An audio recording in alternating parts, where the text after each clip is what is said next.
Hello everyone, welcome to another Biz Chats. Today we're going to be talking with Eric from Werdum BD, and the title of today's topic is "It's Not Black and White When Selling a Business." So it's going to be a very interesting topic.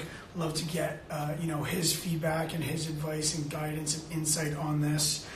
He's been working with hundreds of businesses for over the last 23 years, and he specializes in buying, selling, and building valuable small and mid-sized businesses. So very excited to talk with him. I'm going to invite him to the conversation right now.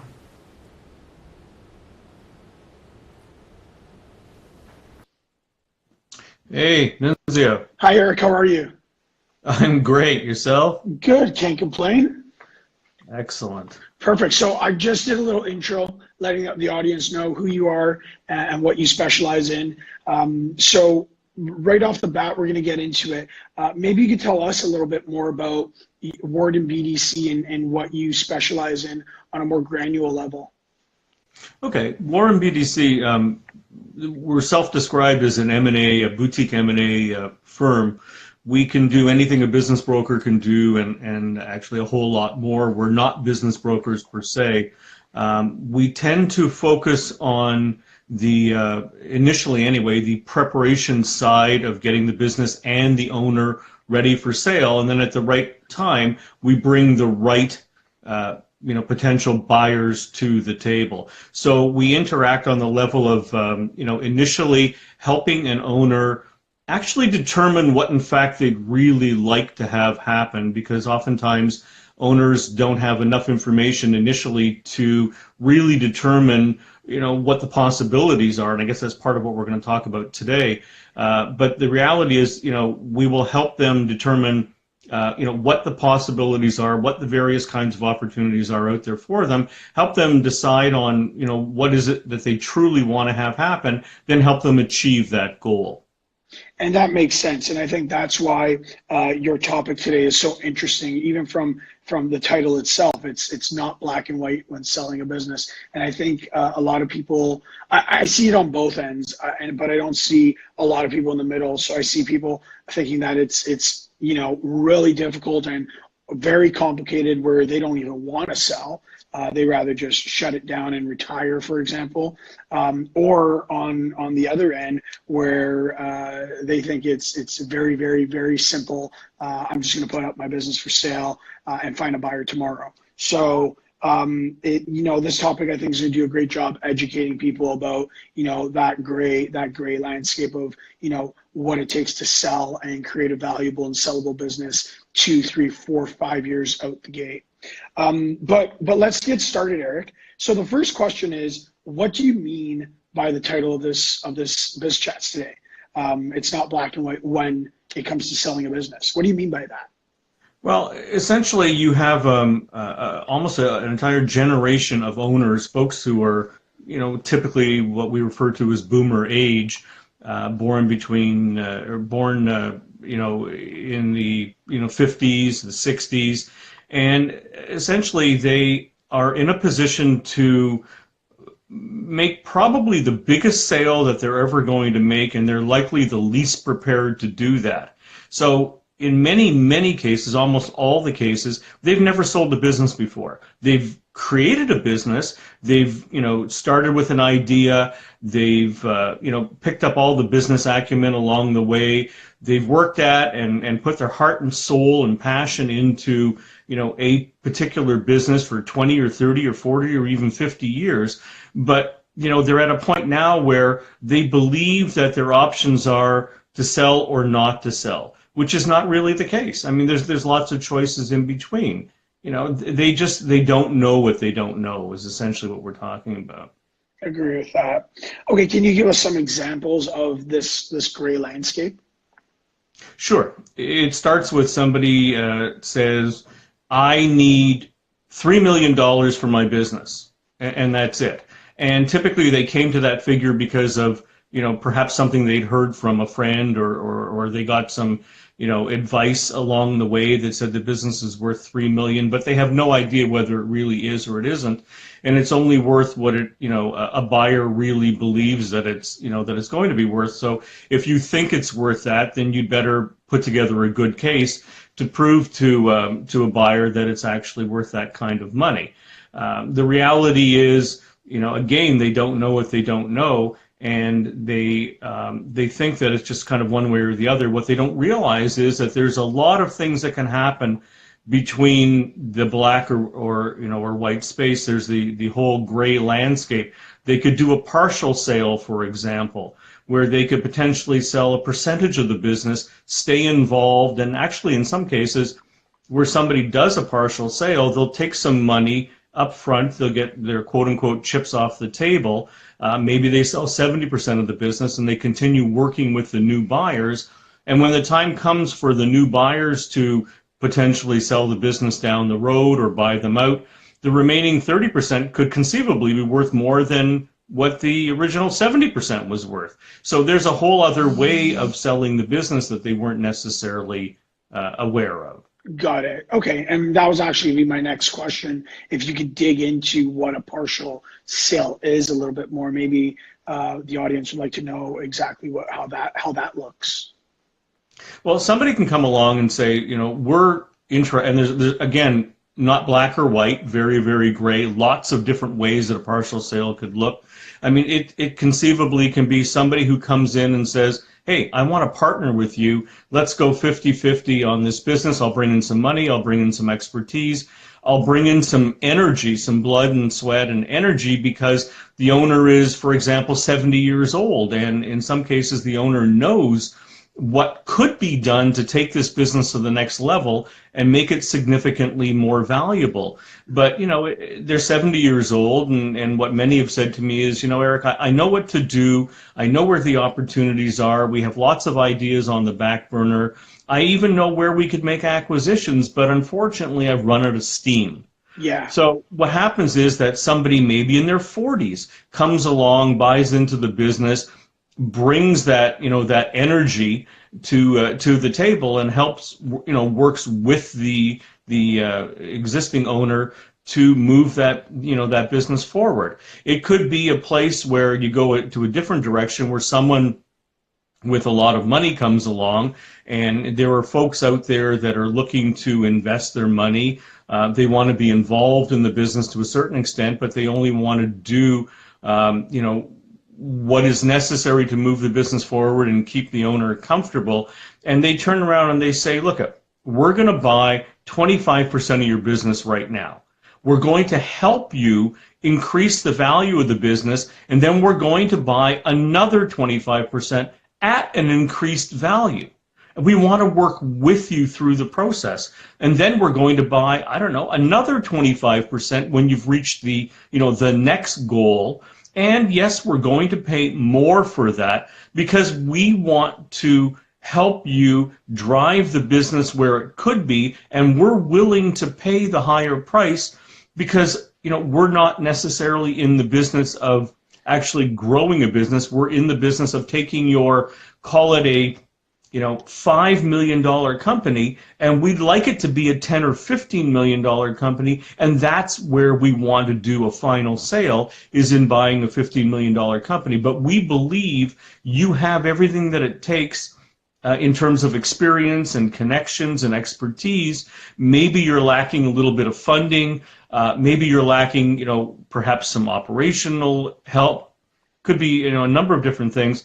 We want to work with you to drive your business to a point where it is where we then want to purchase it. So two very, very different approaches. And I like that because how you started off this answer, in my opinion, is very true. You see this in corporate, and you see this with small and mid-sized businesses. They get the comfy chair syndrome, right?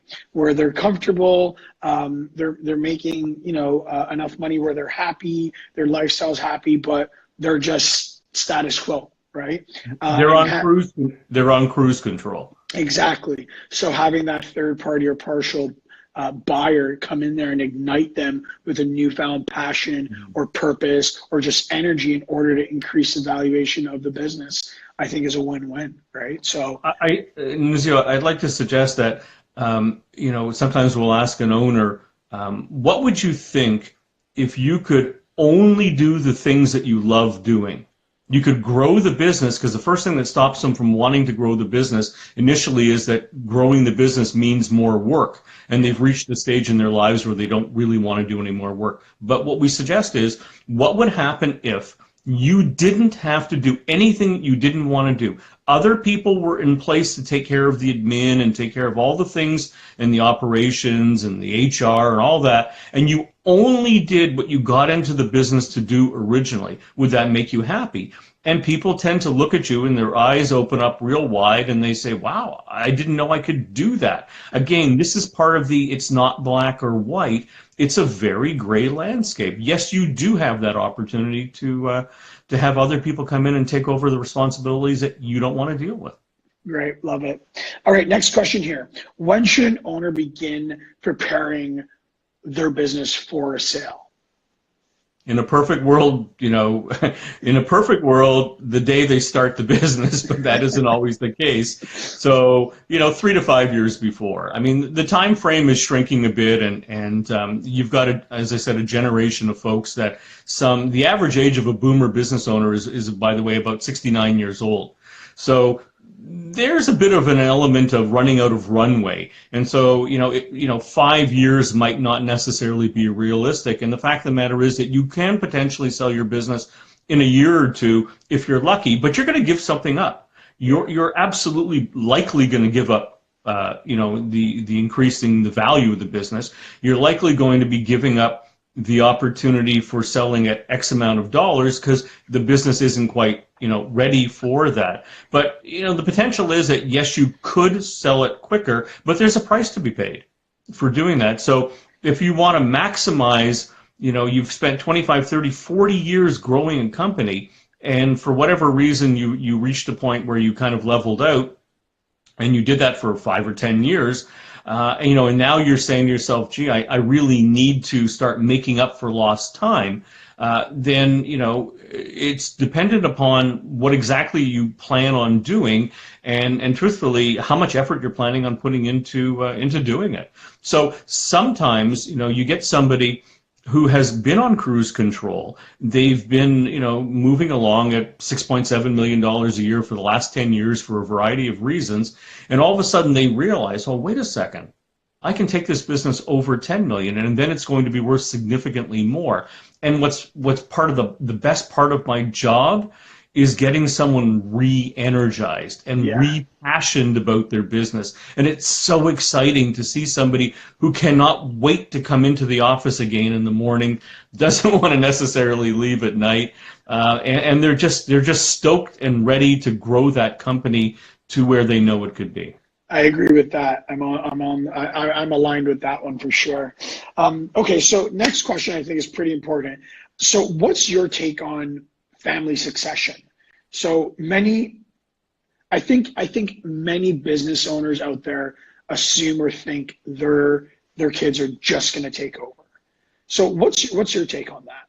Well, I can tell you real world case. I met with a company, and the owner said to me in the initial meeting, he just kind of put his hands behind his head and leaned back and said, well, my kids are going to take over the company. Oh, okay, great. That's wonderful. I hope it works out for you. We started working together. I started understanding what the kids were capable of, and they were each running a separate department within the company. It wasn't a huge company. It was $2-3 million business. It had been a little bit bigger prior.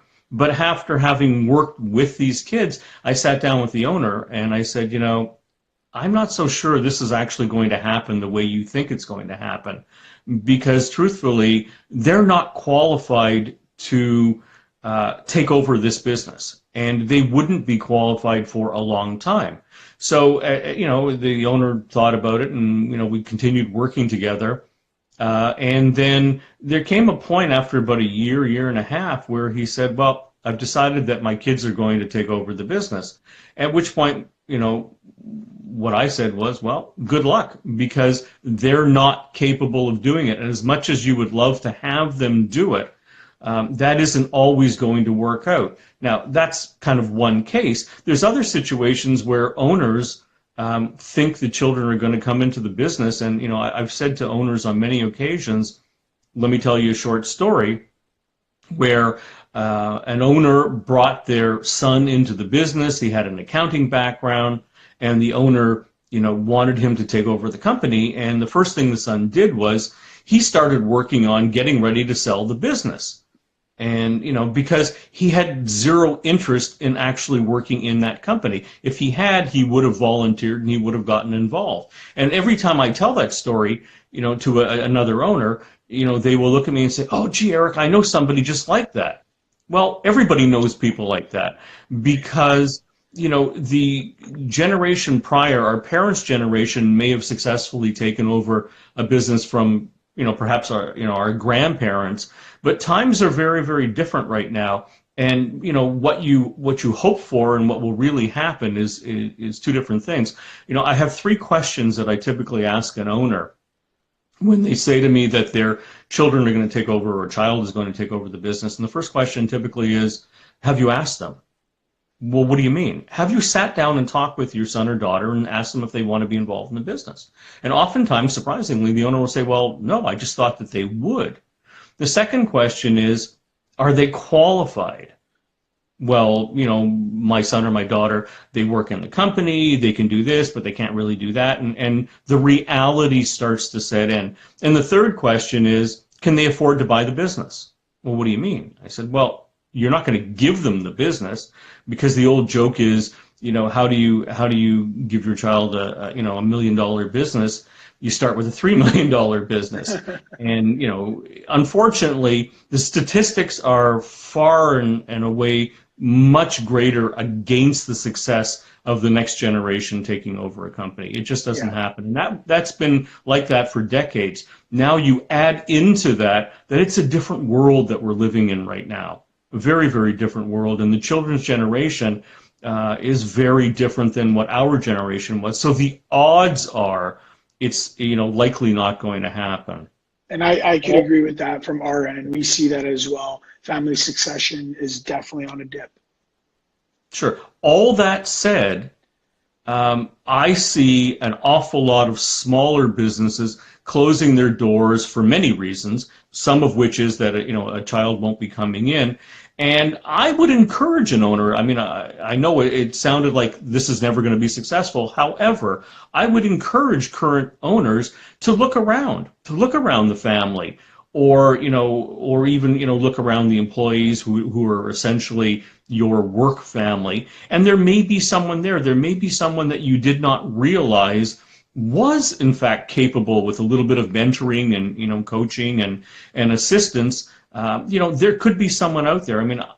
Given the choice of a business just shutting down because they don't see any way to continue and putting all kinds of people out of work, I would rather see somebody look toward someone, even somebody who's an outside individual, perhaps a younger person like we spoke about earlier, to come in and take over the company. Because at the end of the day, we need our businesses to stay open. We need them to grow. We need them to hire more and more employees and to pay them well and to give them a really good environment to work in. That's our responsibility as the boomer generation. Agree. It's the heart of the economy, right? I agree with Absolutely. that. So this is midway right now, but once again, I want to thank everyone that's coming in and out of this live chat. Today is sponsored by Werdum BDC, so I would encourage everyone to go check them out at werdumBDC.com. Check out what Eric specializes in, how he can help build your business to a higher valuation, and eventually help you buy or even sell a business. So the next question here is, and I think you're touching on it a bit. What's your position on current management buying a company from the business owner?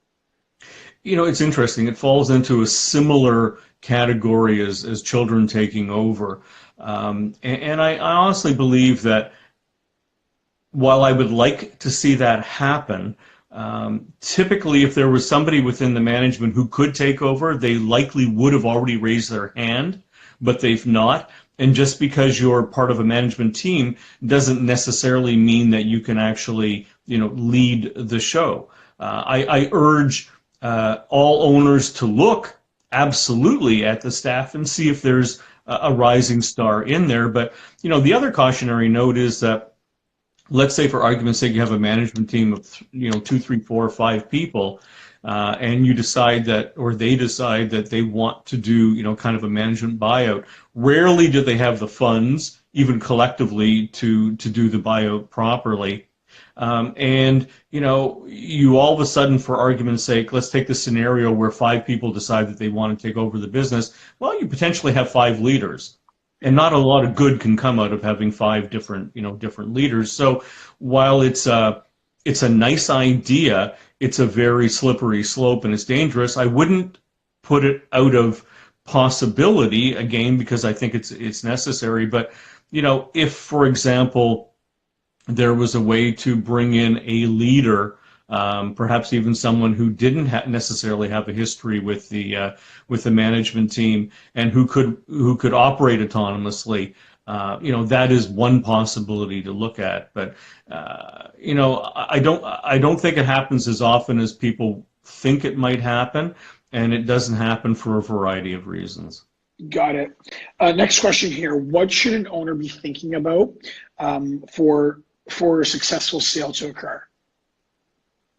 He needs to be realistic about the the value of the business, and frankly, oftentimes an owner will give us a price, and the price is based on what they need versus what the business is worth. So the first thing is you got to be realistic about life and about your company. Secondly, you're going to find that we've had conversations with owners initially anyway when they talk about essentially hiding things about the company and perhaps hiding negative things about the company. And what I'll say to them is, do you really think that anyone who's capable of writing a real check for a real business, i.e. possibly millions of dollars, is not going to dig through everything they can about your business and find out these truths? I mean, it is what it is. So you've got to come forward. You've got to be absolutely honest with whomever is looking to to buy the business. And transparency is transparent key in the entire due diligence process, right? It's essential because like I said, anybody who's going to consider buying the business is going to do exhaustive due diligence, and you need to understand that due diligence is going to be very, very time consuming. So, another thing is that this is going to be a very emotional roller coaster. It's going to be very, very time consuming. And if you don't have other people involved in helping you and working between yourself and the buyer, you're going to find that it's likely going to eat into your ability to run your business and continue to run it successfully. So you need to recognize what is going to happen in front of you. It's not going to be a quick, here's a couple of spreadsheets, thank you very much. It's going to be everything. They're going to look into your customers, they're going to look into your staff, they're going to look into your suppliers, they're going to look into operations and finance and sales and marketing and HR. They're going to look into everything, because at the end of the day, this is a big decision for someone who's going to, potentially buy your business. And I would agree with you, Eric, because even within the Bazaar Marketplace, we have, on the top of my head, there's probably about 3 widgets that are most popular. One is we've integrated with Yelp, and we're going to be integrating with Facebook in order to showcase the business for sale, their reviews, and what customers are saying. So a lot of people are interested in that, a lot of buyers. The other one is a benchmarking algorithm where a lot of buyers are looking to see what the average, business in X industry is selling for. So they're starting their preliminary research. And the third is from a seller perspective is our valuation widget, or connecting with some support service to understand how much their business is worth. And I think, those are definitely top, 3 inquiries. So I think their mindset is there, but I love the fact that we're putting an asterisk on the fact that, people really need to understand, what is your business worth with full transparency and A+ communication, and not, I need X amount to retire and live in the Bahamas for the rest of my life. So you need to be realistic. So I definitely like that answer. Next question. So what are some signs that a business owner is moving into the direction of selling or transitioning? Well, he starts looking at all his assets, and he starts looking at the vacation properties. He looks at the home. He looks at possibly selling, some of those assets. He'll sit down with his financial advisor and start chatting about, kind of where he's at. He'll look at how much time he's spending, frankly, with family, versus time that he's spending with the business. And, while you love doing what you're doing, and while your spouse has understood this for 20 or 30 or 40 years, again, the phrase "you're running out of runway," you really need to start looking at your personal life. And, to me, it's about spending time with grandchildren and spending a little less time at the office. And so it's really about evaluating, a lot of issues that have to deal with your life, whether it's, finance or emotion, family, health. I mean, people start having health issues. I've had a number of occasions where owners, in their 60s, have had to, unfortunately, say to me, Eric, we're going to have to put this all on hold for about 6 months. My mother is ill, and I've either got to move her into a home, or she's ill and she's going to pass away or something. And so you have 60, 65-year-old people that are dealing with their, parents' health issues, and those are things that can interfere in what's happening, but it's obviously a sign that things are happening. They might find that from a business side of things, that there's young competition nipping at their heels.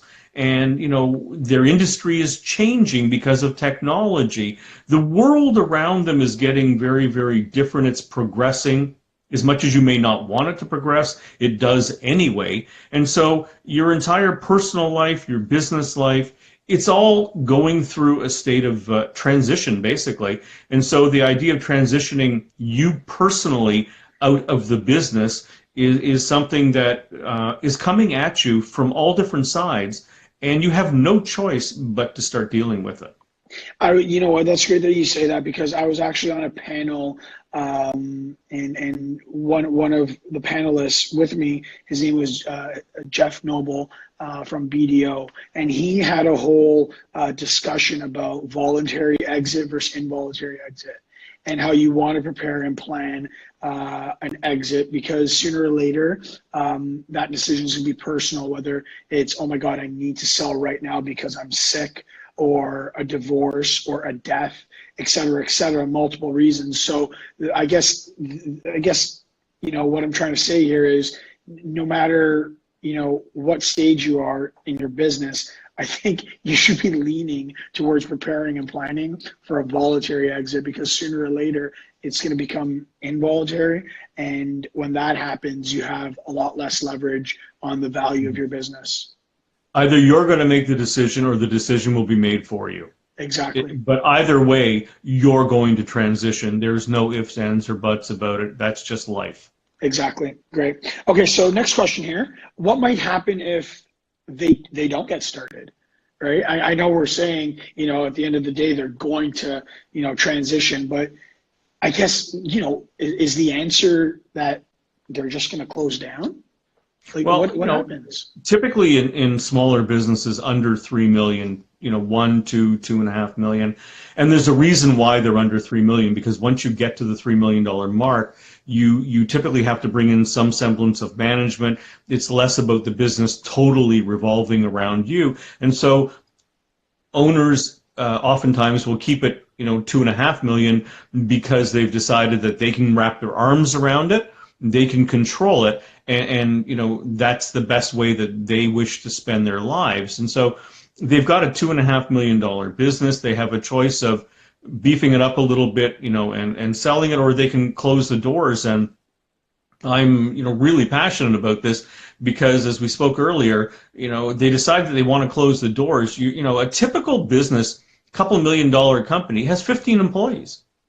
15, maybe 20 employees. So if you look at it and you say to yourself, oh my goodness, this guy's going to close his company. And what he's done is he's decided that for the last few years, he's going to bleed the company, take as much money as he can out of it, over, say, 3, 4, 5 years. And this is exactly what we talked about in terms of, new potential buyers coming in and doing due diligence. They will see that he's bled the company over the last few years.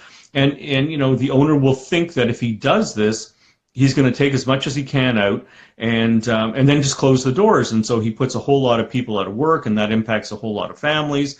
That's not a good thing. What he doesn't realize is that there is the potential for having your cake and eating it too.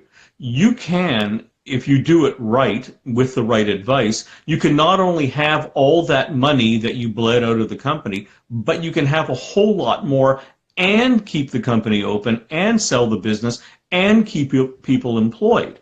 There's a longer term play here, and you just need to associate with the kind of people that can show you, what can be done. And you can most often net out with significantly more money than the funds that you think you can take out of the business. So I think there's a misconception in amongst the smaller businesses about how they're going to spend the last few years. And the reality is, again, it's not black or white. Lots of choices here in the ways that they can, maximize what they get out of the business. Agree. I love it. So, this whole conversation and this whole chat here, we've been talking about, preparation for selling a business and selling a business.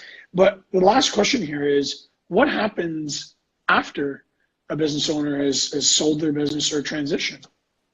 Well, it's an interesting question, and having worked with all kinds of owners, the phenomenon that I'm seeing is that, people think, quote unquote, Freedom 55, they thought everybody was going to sell their business and retire at 55. That became 60, became 65. It's now, as I said, 69 or 70 years old, not the real world. People think that someone's going to sell their business for X amount of dollars and go play golf or travel. To be honest with you, it lasts maybe 6 months or a year, and then it gets very tiresome. And so what I'll say sometimes to an audience of owners, and there are folks that have already sold in the audience, I'll talk about somebody sells their business, they spend some time traveling, they do all those fun things, and then they spend, the next 6 months or a year in their basement office trying to figure out what to do with the rest of their lives. And everybody who's in that state tends to chuckle, and it gets to a point where the spouse turns around, and whether it's male or female, it doesn't matter, where the spouse turns around and says to the owner who has sold, in the last year or two, when are you going to get out and start doing something? So the phenomenon I'm seeing is that the guys and women who have sold a $5 or $10 or $15 or $20 million business or more are coming back and buying smaller companies. They're buying them and operating them as quote unquote a hobby business. It doesn't necessarily mean that they're taking it less seriously.